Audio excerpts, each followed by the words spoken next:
Hello everyone, I'm Alex, and this And is I'm Brianna. my lovely wife Bree, and we are moving from Appalachian,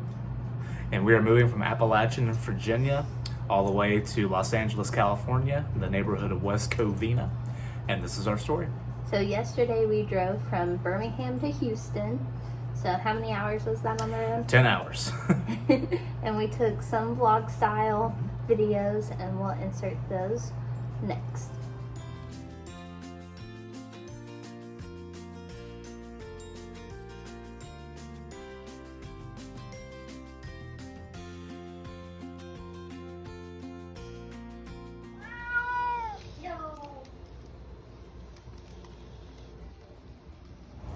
Hello everybody, it's the Tabors. We're currently at the McDonald's in Slidell, Louisiana, something like that. Anyway, we just passed New Orleans, on our way to Baton Rouge, and on our way to Houston for the rest of the day. Got about 5.5 more hours to go. So this morning we woke up and for breakfast we also went to McDonald's, and guess what? They put 2 chicken patties on my chicken biscuit. So that's awesome. Yep. And then we drove through rain for a long time. It finally just now isn't raining, but it looks like it's going to. It's cloudy. And about the only other eventful thing that happened was stopped in a gas station in rural Alabama, and LSU fan yelled "Go Tigers" at me Multiple times. He bullied him. I can't report whether or not, like most LSU fans, if he smelled like corn dogs, but anyway, you know. He was bullied at the gas station and didn't even know it. I had to tell him. I just kind of blocked it out. Well, that's about all we have, though, and we'll be reporting in later tonight, hopefully live from Houston, all things well. But, all right, see everybody.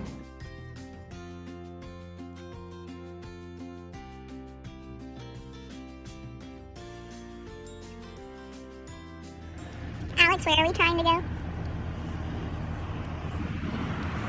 Alex, where are we trying to go? Houston. And eventually West Covina. But what way does the GPS have us going? Currently have us going through the middle of the city on 610, well, 10 to 610. But Is that a good idea? Why? because it's holiday weekend and we don't know Houston. So what are we trying to do? Figure out an alternate route. Sounds good. I'm just along for the ride. So let's go. This is the current state of my car. That's the middle. And this is the passenger seat. That is all food. Thank you, Chick-fil-A. Stay tuned to see if we make it to Houston.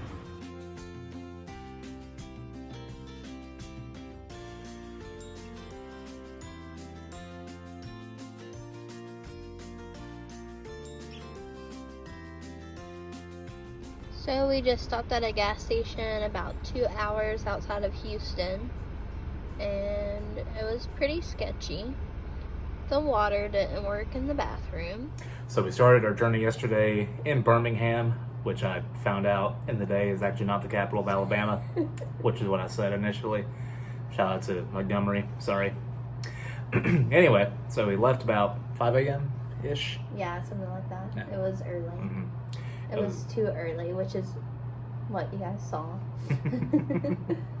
I got some breakfast, got on the road. It was raining most of the time while we were in Alabama and into Mississippi.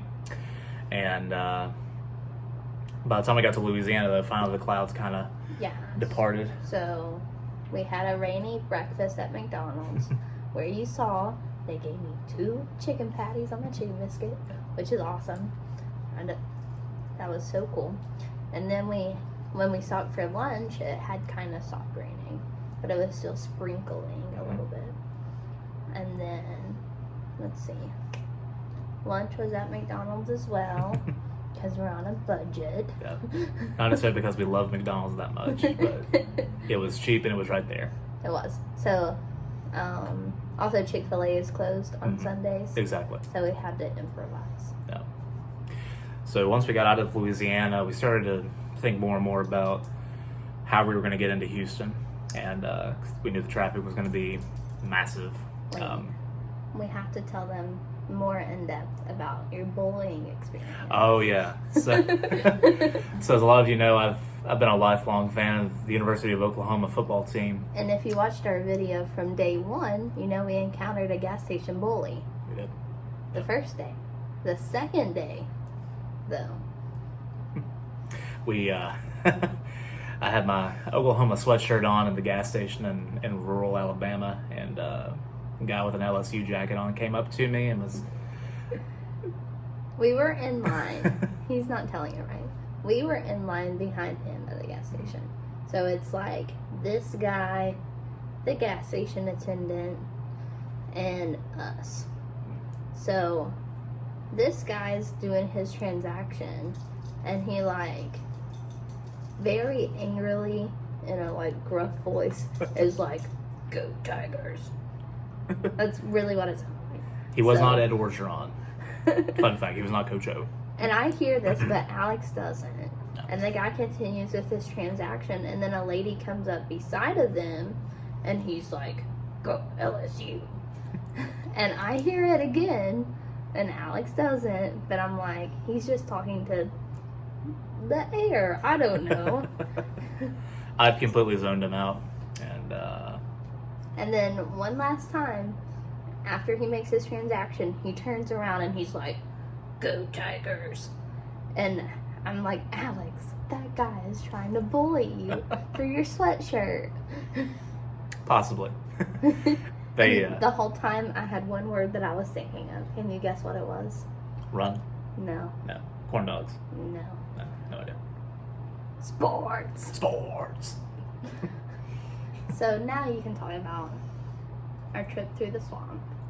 So yeah, we LSU and Oklahoma play next Saturday for the college football semifinal. So go Sooners. Anyway, driving through Louisiana, once we got out of the New Orleans and Baton Rouge area, we kind of got in the Bayou area, and The interstate was a bridge. Mm-hmm. It was literally just a giant bridge over swampland. Yep. And in my head, I was thinking two things. One, there's alligators everywhere. Two, the entire playlist from Princess and the Frog. Yes. So we're driving through all that, and it reminded me a lot of, if you've ever driven to New Orleans and you drive over Lake Pontchartrain, it's one giant causeway bridge, and it wasn't quite as long as that one, but it was probably a good 10 miles that we drove over. We drove through a place called Whiskey Basin, and then also there was a legit swamp. Like there was a sign that said you're in whatever swamp. Yep. I think it was Hudson Swamp. Sounds right. So if you've ever been through there, let us know. It was an interesting drive. It was really beautiful. Mm-hmm. The sun was like kind of setting, and it was cloudy. Like the drive was pretty, but it was the bayou. Yes.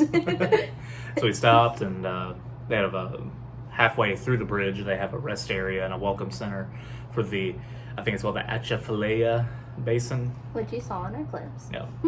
And we stopped there for a little bit, and they had free Louisiana coffee from the bayou, which Bree did not like. It tasted like dirt. That's what the sign was like, free coffee. And I didn't want to get that because my 5-hour energy was starting to kick in. Didn't need that. And he brought it out and handed it to me, and I tried it, and it tasted like dirt. It's very bad. It wasn't that bad. It was gross.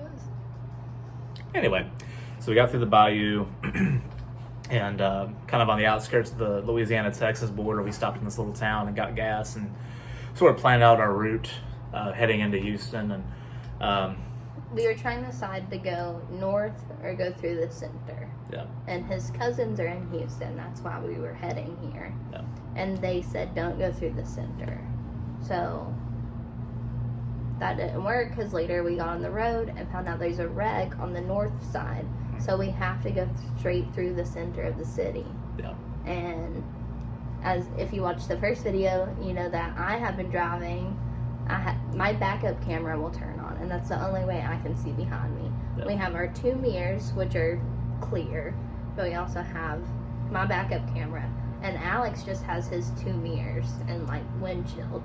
Yeah. So, driving straight through Houston with limited visibility, how did we manage? We did pretty good, all in all. Thankfully, there was one tiny construction project that blocked off a lane, but otherwise traffic just kept flowing, and with the exception of a few crazies, it wasn't terrible. The only sort of mishap we had was we accidentally got off on the wrong interchange and started heading towards Dallas. So we had to figure out how to reroute through that, and all the while I had Bree and I were on a live phone call with each other. Through Bluetooth, the hands Bluetooth, free. yeah. Don't text and drive, kids. But and our phones kept dropping the volume. Yeah. The phone was like he couldn't hear me at all, and well, no, I couldn't hear him at all, but he could hear me being like, "Hello, are you still there? Alex, are you alive?" I was alive, amazingly. But eventually we got that worked out, and I should say too, right as you cross into Harris County, which is the county where Houston's in, there's a massive oil refinery, and has a refinery flame, and it looks like you're driving into the gates of hell almost. So it's like the horizon, and there's this ball of fire. Yeah. And I'm panicking whenever I see that. I'm like, the horizon is on fire. This is the apocalypse. I need to pray. I need to do something. And then, smart me, I asked Siri in my Bluetooth. I'm like, "Hey Siri, is that supposed to be on fire?" And she responds, "Do you need me to call emergency services for you?" So I had to be like, "No, don't do that." And then she immediately tried to route me to the nearest fireworks stand, which there is a lot of. But later, we talked about that. Like, we weren't talking about it while it was happening. Later, he was like, "Did you have the same thought that I did whenever we drove through the gates of hell?" I was like, yes. Yes, I did. But of course, Houston is it's a refinery city. There's oil refineries all over the Gulf Coast, for that matter. But it's kind of cool to see. But anyway, so we got into the city, and Houston's enormous. It's 2.1 million people, somewhere around there, that live in it, and 3 interstates that interchange. So it was an adventure getting through here. But once we finally got through.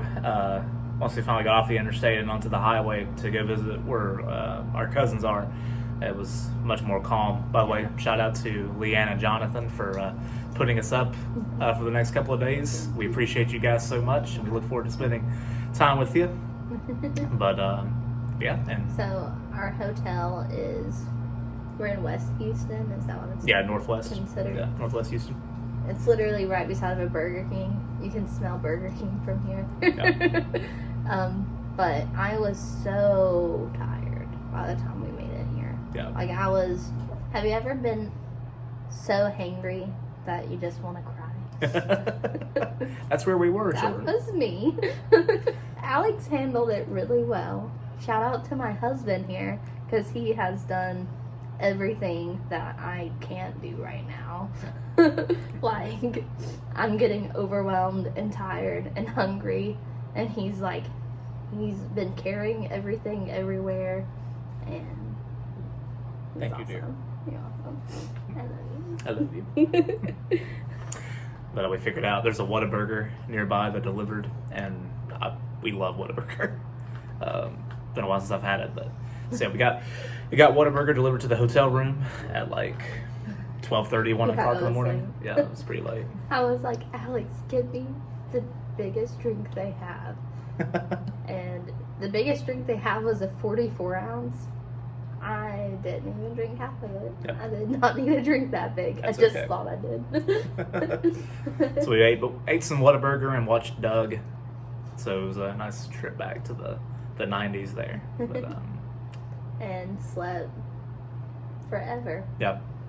It's time is it like 4 o'clock? We just woke up about an hour ago. So We woke up earlier, but we went back to sleep after breakfast. yeah. But yeah, we're off to have some adventures in Houston, and we will have another update at a later time and talk more about that. And and spend some time with my lovely cousins. Yeah. Thanks for watching. Thanks for supporting our mission to get out west. Thank you for your prayers and your love. You guys have been awesome. I can't believe how many people have already watched our first video. That's why I wanted to try real hard for this one. I've been learning how to edit videos for a day now through podcast. So I tried real hard. You've done very well. So if you want to, you can like our video. You can also subscribe if you want to hear more about our move and how we're getting across the country in 8 days and just our thoughts on everything. If you want to, you can ring the bell and you'll get a notification every time we upload, which is cool if you care enough to do that. Yes. But thank you guys so much, and we'll check back in with you later.